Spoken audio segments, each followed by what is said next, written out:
extort local authorities as borough and urban councils generally derive their main revenue from the rates they levy. They may, of course, receive profits from any business carried on by them within the borough. Over and above all this, they receive allowances from the state.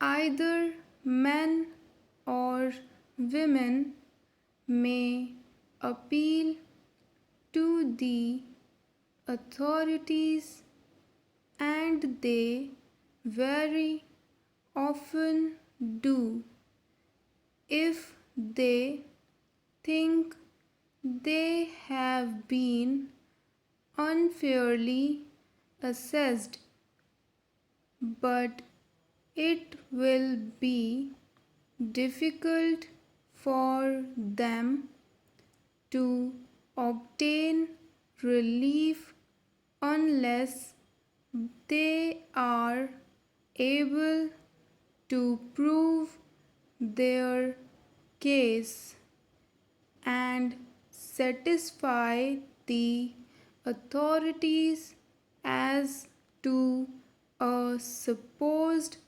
overcharge.